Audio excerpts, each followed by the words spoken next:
13 अप्रैल 1919 को हुआ जलियांवाला बाग हत्याकांड भारतीय इतिहास का वह काला अध्याय है जिसे कभी भुलाया नहीं जा सकता। जलियांवाला बाग आज भी उन चीखों और गोलियों की गूंज को अपने भीतर समेटे खड़ा है, जहां निहत्थे लोगों पर अंधाधुंध गोलियां बरसाई गई थी। हर साल 13 अप्रैल को देश भर से लोग यहां पहुंचकर शहीदों को श्रद्धांजलि देते हैं, लेकिन शहीद परिवारों के लिए यह दिन आज भी काला दिवस ही है। उनका दर्द है कि आज़ादी के 77 साल बाद भी उन्हें वह सम्मान नहीं मिला जिसके वे हकदार हैं। जलियांवाला बाग में प्रवेश करते ही आज भी वह खौफनाक मंजर आंखों के सामने ताज़ा हो जाता है, जब ब्रिटिश अधिकारी जनरल डायर ने निहत्थे लोगों पर गोलियां चलाने का आदेश दिया था। बाग की दीवारों पर आज भी मौजूद गोलियों के निशान और वह खूनी कुआं इस बात के गवाह हैं कि किस तरह लोग अपनी जान बचाने के लिए उसमें कूद पड़े थे। इतिहास की किताबों या फिल्मों में इस दर्द को महसूस करना जितना मुश्किल है, उतना ही यहाँ आकर उस त्रासदी को करीब से समझा जा सकता है। यही कारण है कि हर दिन हजारों पर्यटक अमृतसर पहुँचते हैं और इन शहीदों को श्रद्धांजलि देकर देश के प्रति अपने कर्तव्यों को याद करते हैं। शहीदों के परिजनों का कहना है कि उनके पूर्वजों ने देश की आज़ादी के लिए अपनी जान कुर्बान कर दी, लेकिन आज भी उनके परिवारों को वह पहचान और सम्मान नहीं मिला। वह कहते हैं कि केंद्र और राज्य सरकारें केवल 13 अप्रैल को उन्हें याद करती है, जबकि बाकी समय उनके मुद्दों को नज़रअंदाज कर दिया जाता है। परिजनों की मांग है कि उन्हें आधिकारिक तौर पर शहीद परिवार का दर्जा दिया जाए और ब्रिटिश शासन के दौरान लगाए गए आतंकवादी जैसे टैग को हटाया जाए। परिवार के सदस्यों ने उस भयावह दिन को याद करते हुए बताया कि जलियांवाला बाग में एक जनसभा हो रही थी जिसे अंग्रेजी हुकूमत बर्दाश्त नहीं कर पाई। इसके बाद जनरल डायर ने बिना चेतावनी दिए भीड़ पर गोलियां चलवा दी।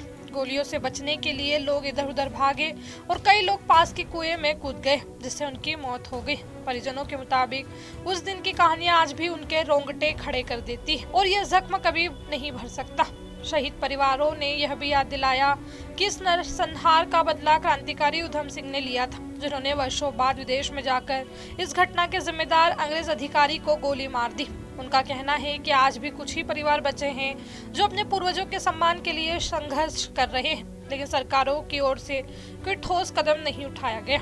सुनिए जलियांवाला बाग हत्याकांड में शहीद लोगों के परिवार ने क्या कहा। मैं शहीद लाला वासुमल कपूर जी का पड़पोता हूँ। लाला वासुमल जी को यहाँ पे 2 गोलियां लगी अपने साथियों के साथ और उन्होंने शहादत का जाम पिया देश की आज़ादी के लिए। जलियांवाला बाग एक ऐसा नरसंहार है ब्रिटिश सरकार द्वारा किया गया, जो कि आज तक 107 साल बीत जाने के बाद भी उनके लिए ये काला इतिहास है। और आज तक भारतीय संविधान में और भारत के इतिहास में इस नरसंहार की शहादत के बाद स्वतंत्रता का जो हम आज़ादी का महोत्सव मनाते हैं, उसमें इसका सबसे बड़ा प्लेटफॉर्म नींव पत्थर है तो जलियांवाला बाग का नरसंहार है। इस नरसंहार में तकरीबन 1500 से ऊपर लोग जो शहीद हुए, जिन्होंने शहादत का जाम पिया, हिंदू थे, मुसलमान थे, सिख भाई थे, जिन्होंने इकट्ठे मिलके एक बहुत बड़ी शहादत दी। और जनरल डायर द्वारा और जनरल ओडवायर द्वारा जो इस बर्बरता का, इस नरसंहार का जो आज तक प्रमाण है कि इससे बड़ा आज तक नरसंहार किसी भी दुनिया के इतिहास में नहीं हुआ, जो कि भारत के इतिहास में ये ऐसा इतिहास जुड़ा हुआ है जो स्वतंत्रता के लिए महात्मा गांधी जी, मदन मोहन मालवीय जी और कई बड़े नेता यहाँ पे इस नरसंहार को जब होने के बाद पहुंचे तो उन्होंने ब्रिटिश सरकार को बहुत ज्यादा, जिसको कहते हैं कि भाषा में कि भी बहुत ज्यादा उनको कड़े शब्दों में निंदा की उनकी, कि ये चीजें जो हुई हैं ये आपके अब जाने का टाइम आ गया है। ब्रिटिश सरकार की इसी नरसंहार से जड़ें उखड़ गई थी। और मेरे परदादा शहीद लाला वासुमल कपूर और मेरी परदादी श्रीमती पूरन देवी, जो इस रात की गवाह भी थी कि जब लाला जी को शाम को, उनको पता था क्योंकि वो फ्रीडम स्ट्रगल में वो फंडिंग करते थे। उनका इतिहास ये है कि मेरे परदादा जी फ्रीडम स्ट्रगल में फंडिंग करते थे, कार्यकर्ताओं को जोड़ना, फ्रीडम आज़ादी के लिए लोगों को प्रेरणा देनी, ये उनका काम था।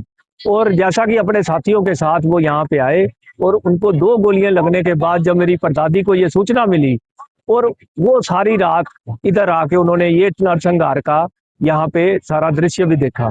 वो बताते थे कि यहाँ पे जो जो कुआं है, जब इसमें लोग शहीद शहादत के लिए अपनी जान बचाने के लिए कुओं में गिर गए, चाहे बच्चे थे, महिलाएं थी, बूढ़े थे, जवान थे, तो वो बताते थे कि गिरने के बाद इस जगह पे एक हैंडपंप भी था।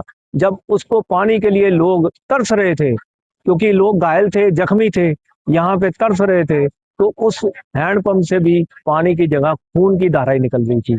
जो आज मेरे रोंगटे खड़े हो रहे हैं इस बात को सुनाने के लिए, क्योंकि जब हमारे घर में ये बैसाखी का दिन आता है तो हम इसको काली बैसाखी कहते हैं, क्योंकि हमारे लिए ये काली बैसाखी है, क्योंकि इसी दिन हमारे परदादा शहीद लाला वासुमल जी यहाँ पे शहीद हुए और सारी रात उन्होंने यहाँ पे गुजारी। और सुबह 6 बजे तकरीबन यहाँ पे कुछ गाड़ियाँ एम्बुलेंस जो रेड क्रॉस की आई थी, बताते हैं कि यहाँ पे एक रामबाग में आज भी सिविल हॉस्पिटल है, वहां पे उपचार के लिए ले गए, लेकिन उपचार नहीं मिला। सिर्फ वहां पे इतना ही था सरकार की तरफ से कि इनको तड़पने दो, और तड़प तड़प के वहां पे मेरे परदादा शहीद लाला वासुमल कपूर जी 2 लोग गोलियां लगने के बाद वहां पे शहीद हो गए। और यहाँ पे सबसे बड़ी बात ये है देखने वाली कि आज 107 वर्ष बीतने के बाद भी केंद्र सरकार का भी निमंत्रण आते हैं, स्टेट सरकार के भी आते हैं, लेकिन कई सरकारें बदल गई, कई विचारधाराएं बदल गई, लेकिन आज भी 107 वर्ष बीतने के बाद हमें इंसाफ नहीं मिला। शहीदों को इंसाफ आज तक नहीं मिला। आप देखिए कि आज तक इनको शहादत का दर्जा नहीं दे रहे, ना इनको कोई फैसिलिटी मिली, ना इनको कोई पेंशन मिली, ना इनके कोई बुजुर्गों ने कोई इनसे कोई नौकरी मांगी। तो आज अगर हम देखें कि बंटवारे के बाद यहाँ पे अभी बस 34 परिवार बचे हैं, 35 परिवार जो इस घटना के बाद यहाँ पे अमृतसर में या हमारे पंजाब में या कहीं दूसरे प्रदेश में रह रहे हैं। सिर्फ 34 या 35 परिवार ही बचे हैं जो आज ये अपनी हक के लिए लड़ रहे हैं। कि मैं अभी 4th जनरेशन से हूँ, चौथी पीढ़ी से। ये मेरा बेटा है अजान कपूर, ये 5वीं जनरेशन में चला गया है।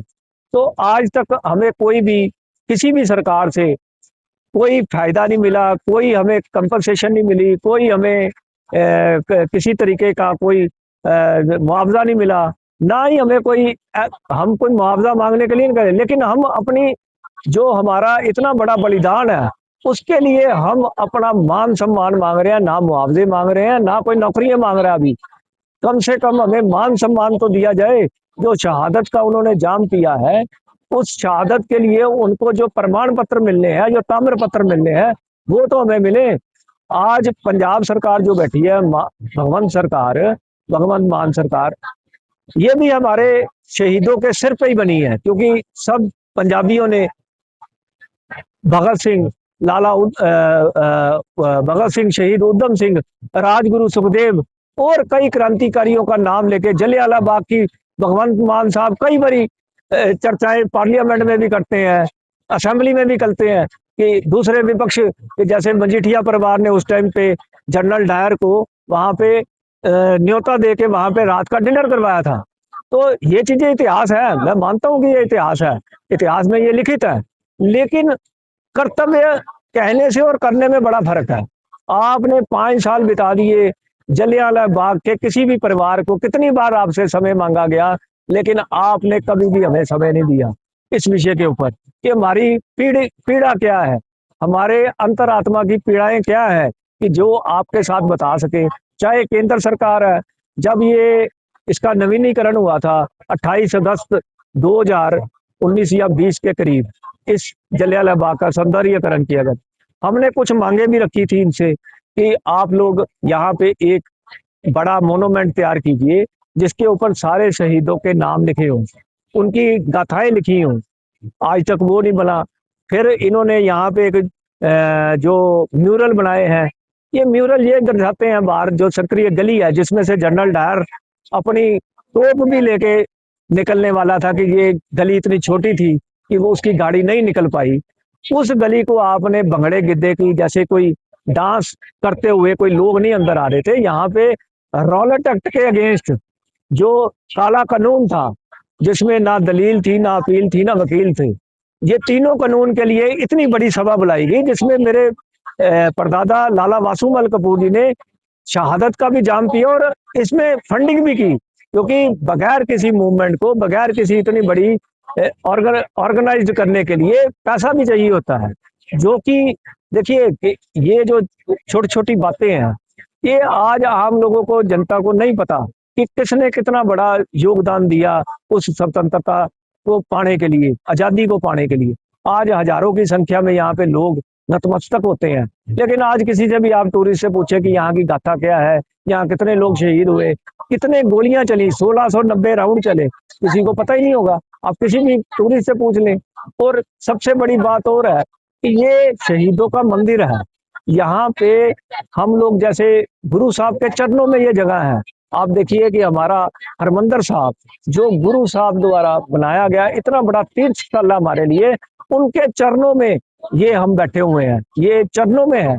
लेकिन आप लोग ये देखिए कि इतना बड़ा इतिहास घटना घटने के बाद भी आप इसको अभी तक उस मकाम तक नहीं पहुंचा पाए कि आपकी लाखों की तादाद में लोग डेली आते हैं, हजारों की तादाद में यहाँ पे नतमस्तक होते हैं। गुरुद्वारा में नतमस्तक होने के बाद यहाँ पे लोग आते हैं शहीदों का मंदिर देखने के लिए कि क्या हुआ था, क्या घटना। किसी को भी आप पूछ लीजिए, आप किसी को कुछ पता ही नहीं है। तो केंद्र सरकार की जिम्मेवारी है कि यहाँ पे वो कम से कम अपनी जिम्मेवारी निभाए। अगर वो कहती है कि ये मिनिस्ट्री ऑफ कल्चर के अंडर आ गया है, तो किसी को तो ड्यूटी लगी, आईएएस अफसर है, सेक्रेटरी है, नीचे सुपरिटेंडेंट गस्टेड अफसर कई बैठे हैं, कम से कम उनकी जिम्मेवारी लगाइए।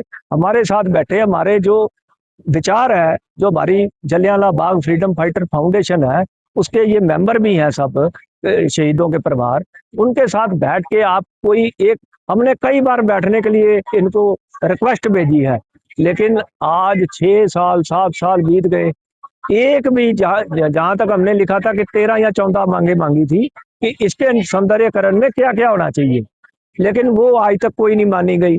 हमने यहाँ पे एक और मांग रखी थी कि सर्व धर्म का एक मंदिर बना दो छोटा सा, जहाँ पे सर्व धर्म में जैसे गुरु ग्रंथ साहब का प्रकाश हो, गीता का प्रकाश हो, गुरबानी हो, ऐसा एक मैसेज जाए कि भारत एक देश नहीं है, ये कई जातियों का एक गुलदस्ता है, कई धर्म जातियों का एक गुलदस्ता बना हुआ है।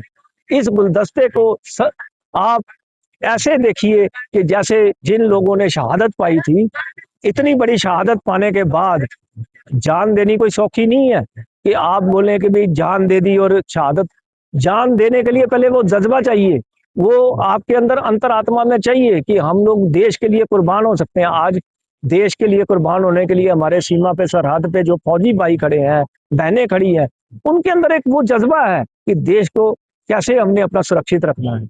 वैसे ही ये स्वतंत्रता का जो इतना बड़ा संग्राम हुआ, उसमें जो सबसे बड़ी घटना हुई है वो जलियांवाला बाग का नरसंहार है। और इससे बड़ा पूरी दुनिया में नरसंहार की कोई भी ऐसी घटना नहीं हुई। और ब्रिटिश एम्पायर के लिए एक बहुत बड़ा काला धब्बा बन गया था। और जब 2007 में डेविड कैमरून भी आए, उनके प्राइम मिनिस्टर, और हमने उनके साथ बातचीत भी हुई थी, तो वो बोले कि अपोलोजाइज नहीं करते, हम इसके लिए ये कह सकते हैं कि ये बहुत बड़ी शर्मनाक घटना हुई। लेकिन संसद में तो नहीं कह सकते, लेकिन अनऑफिशियली वो कह गए कि ये एक बहुत बड़ी ब्रिटिश एम्पायर में बहुत बड़ी एक शर्मसार घटना हुई। शहीद लक्ष्मीचंद जी पोदार का पोता हूँ। मेरे दादाजी ने यहाँ पे कुर्बानी दी है, अपने प्राणों की आहुति दी है। 13 अप्रैल 1919 का जो दिन काली रात थी, वो याद आती है तो रोंगटे खड़े होते हैं। यहाँ जब मेरे दादाजी को गोली लग चुकी तो दादी जी को सूचना मिलने पे मेरी दादी जी श्रीमती सुखदेवी जी 4 नौकर मुनीमों को लेके आई है दुकान के, और एक मूंज का जो मंजा होता है ना, वो मंजा लेके आई और ढूंढ कर लालटन साथ में लेके आई और ढूंढ करके डेड बॉडी दादाजी की उस पलंग में डाल करके फिर घर के लेके गई है। और बहुत ने डॉक्टर को भी नहीं दिखाया, वो इसलिए कि कहीं हमको ये पता चल गया गोरा सरकार को कि इनके परिवार का आदमी था तो सारे परिवार को फिर उनवा देंगे, खत्म करवा देंगे, इसलिए वो तड़प के मर गए। यूं ही नहीं आजादी मिल गई अपने को, ना आजादी की सांस ले रहे, बड़ी बड़ी कुर्बानियां हुई है यहाँ पे, तो जो है आजादी मिली अपने को। बाकी हमारी शहीदों के परिवारों की कोई सुध नहीं ली गई आज तक।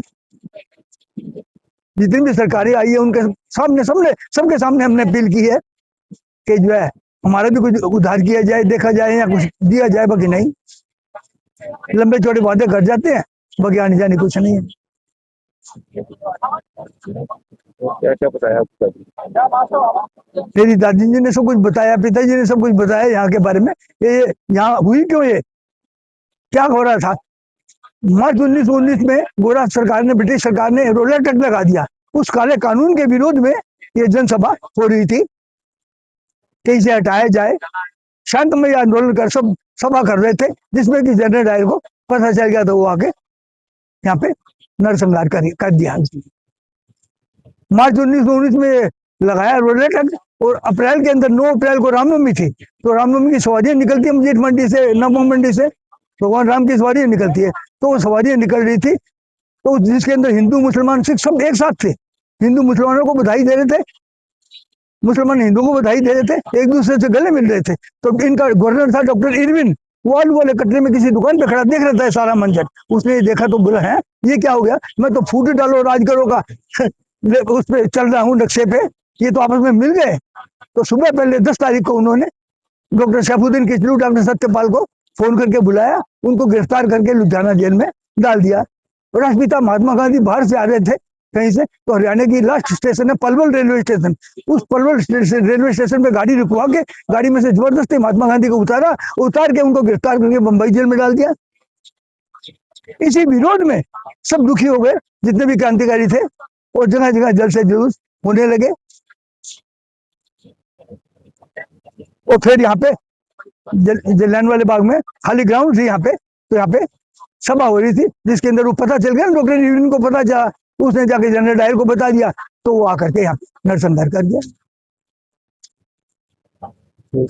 है कितने लोगों की जान तो बहुत से लोगों की गई है, बाकी इनकी लिस्ट में से डीसी ऑफिस में 382 आदमियों का नाम है।